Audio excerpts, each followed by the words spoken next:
All right, so today we're really diving deep into the world of immersive tech. And specifically, we're going to be looking at a resume. Oh, cool. Yeah. So this is the resume of Ryan Hill, who calls himself an explorer of worlds. Mm, So right off the bat, I'm thinking, this isn't your typical techie resume. right. I don't know. What do you think? Does that actually work? Calling yourself an explorer in a field like tech? Well, like certainly a bold move, Yeah. in a field that's already so competitive and full of really talented people. You almost have to do something to stand out. Right. And calling yourself an explorer, instead of just like listing the normal things you see on resumes like VR developer or whatever, Right. it kind of suggests you have a certain kind of mindset, someone who's willing to push boundaries, someone creative. Yeah. So it's risky, but I mean, it could be really effective. Yeah. It makes you wonder if he's like specifically targeting companies that are looking for that. Right, exactly. Okay, so let's look at his background a little bit here, because he's got over 13 years of experience in immersive tech, which is a lot. Yeah. That's not someone who's just hopped on the VR bandwagon. Right. This is someone who has seen how it's changed over time. Mm-hmm. From like the early days when things were really clunky to the really sophisticated systems that we're seeing now. Yeah. And I think that's really interesting. And if you look closely at his skill set, it kind of reflects that. Like he's got the technical skills.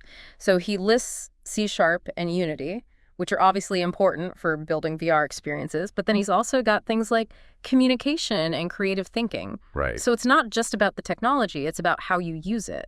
Yeah, I was just going to say that it's like the resume itself is giving us a little window into what this field is actually like. Totally. It's not enough to just be a coder.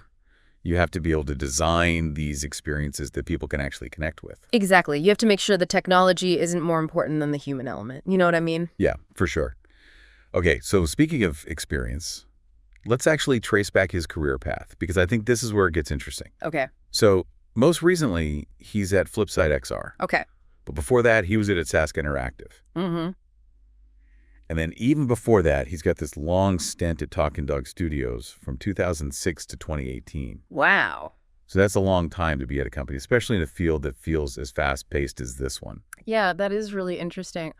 What was it about that company that made him want to stay there for so long? Right? Was it like a really great environment to work in? Mm-hmm. Or did it give him like the stability he needed to kind of hone in his skills? Mm-hmm.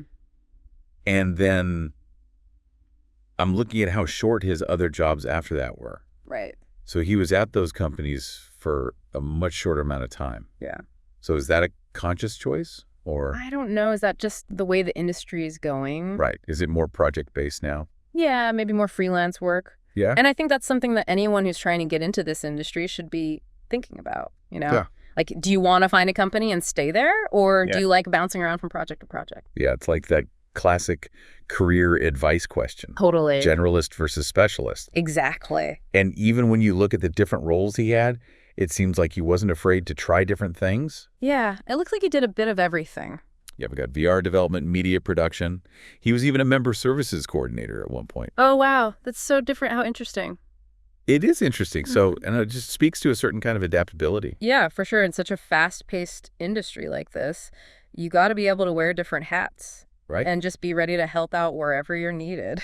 Totally. Okay, so with that, let's actually look at the projects themselves, because this is the fun stuff. Yeah, let's get into it. This is where we actually get to see what he can do. Right. It's not just bullet points anymore. It's like actually seeing his skills in action. Exactly. And a strong portfolio is so important in a field like this. Yeah. And his is not boring at all. Yeah, it's very diverse. It's really cool. We're not just talking lines of code here. We're talking about like bringing history to life and Right. interactive art installations. Yeah, he even built a VR arcade. It's amazing. I know, it's very cool. The variety of projects is really impressive. Yeah, he's done it all. He's done everything from apps for MetaQuest and Rift to like VR experiences set in Saskatchewan farmhouses. Wow. Talk about range. Yeah. It really shows that he's up for any challenge. Right.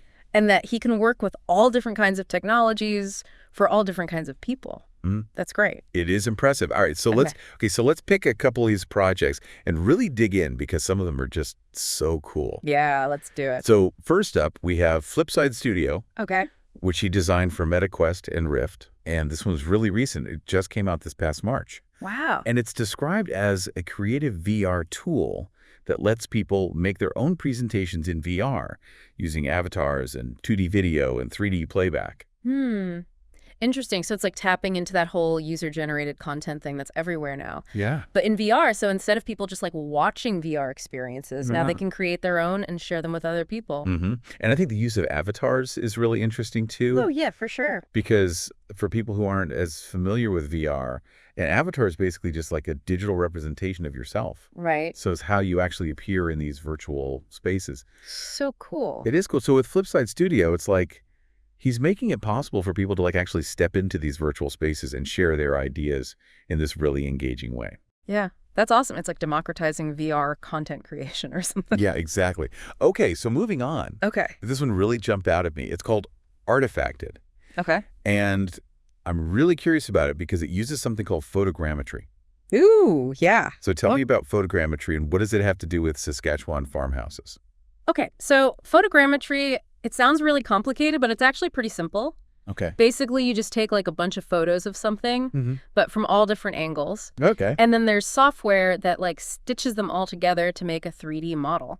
Oh, wow. Yeah, and so in this project, he used photogrammetry to make these really cool 3D models of these old Saskatchewan farmhouses, and then he put them in VR. That's so cool. So it's like you can actually walk through them and get a sense of what it was like to be there. Yeah, instead of just like reading about it in a book or something. Right. You're actually immersed in the space. Yeah, and it makes you think about the stories those farmhouses could tell, like all the families who lived there and the history. Right. It's like bridging the gap between the past and the present. Exactly. You're taking something that could be seen as like old or outdated and bringing it to life again. It's really okay. So I have another one. Okay. This is a total 180 from the farmhouses. Okay. But he also designed a VR arcade called the Grid VR Arcade. Oh, yeah. I saw that. I love that. That's so fun, right? Like pure entertainment. Yeah, exactly. So he was actually in charge of designing the user interface and the game launcher. Oh, wow. So he wasn't just like Right. developing the games. He was thinking about the whole experience. Yeah, because you know how important that is in VR.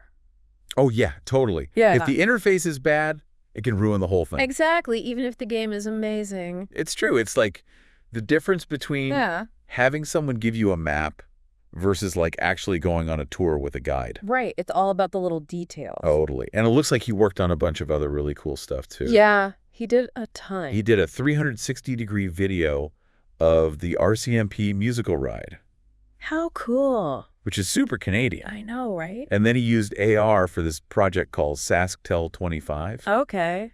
where he showed how cell phones have changed over time. Oh, wow. That's a really cool way to use AR. Yeah, I know. It just goes to show how much he's done. He's done it all. I know he's not just a VR developer. He's like a storyteller and a historian and an entertainer. He really is a jack of all trades. He really is. Yeah. Okay, so we've talked about his experience. We've talked about his projects. But there's one more section on his resume that I actually wanted to circle back to. Oh, okay. Which one? His education. Okay. So obviously he's got the computer science background, Right. Makes sense. which makes sense. But then he also lists visual arts and philosophy, Interesting. which you don't really see that often. Not usually. Yeah. No, it's kind of a unique combination. Yeah, it is. So it's like, on the one hand, you've got the hard tech skills. Right. The foundation. But then he's also got this like creative and almost philosophical side. It's like what they call a Renaissance man, isn't it? Yeah, maybe that's what it is. Because he clearly has the technical skills, but then these other interests tell me he's thinking about the bigger picture, you know? Yeah. Like how this technology actually affects people. Right. And I think that's really important. Totally. And you can actually see how that would come in handy in his work. Oh, absolutely. Like visual arts teaches you about things like composition and color theory Mm-hmm. and how to evoke certain emotions with images. Which is so important in VR. Yeah, because you're trying to create these immersive worlds that people can actually connect with. Exactly. You want them to feel real. Right. And then there's philosophy, Okay. which maybe seems a little less relevant to VR at first. Right. But when you really think about it, it's all about like critical thinking and problem solving Right. and asking why. And those are all really important skills in any field, but especially one that's changing as quickly as VR. Exactly, because you have to be able to think outside the box Totally. and challenge the status quo. You have to be willing to like question everything. Right, and you can definitely see that in his projects, I think. Yeah, definitely. Like he's not just interested in the technology itself. Right. but how he can use it to tell stories That's and right. preserve history. Yeah, it's like the technology is just a tool for him. Exactly. It's really cool. It makes you wonder what else you would learn about him if you could actually experience those projects firsthand. Right. It's like this resume is just the tip of the iceberg. Yeah, it's like a little window into his world. And it makes you want to see more. Totally. And it just goes to show you that resumes don't have to be these boring, formal documents. No, they don't. They can actually be a way to show off your personality and your interests. And Right. Like who you really are. yeah. And I think that's what makes Ryan's resume stand out. Yeah, I agree. It's not just a list of his skills and experience. Right. It's like a story about him. Exactly. And it makes you want to learn more. It does. So if there's one thing I want listeners to take away from this deep dive, Okay. it's don't be afraid to get a little creative with your resume. Yes. Don't be afraid to show your personality. Because you never know who might connect with it. Exactly. The right company, the right opportunity is out They're there. looking for someone just like you. You just have to let them see who you really are. Exactly. So Ryan Hill, everybody a name to remember. Definitely one to watch. And hey, who knows? Maybe one day we'll have him on the show. That would be awesome. It would be really cool to actually talk to him about his work and really dive deep into those VR experiences that he's created. Yeah, that would be fascinating. It would be so. Until next time, thanks for joining us on this deep dive. Thanks for having me. This was really fun.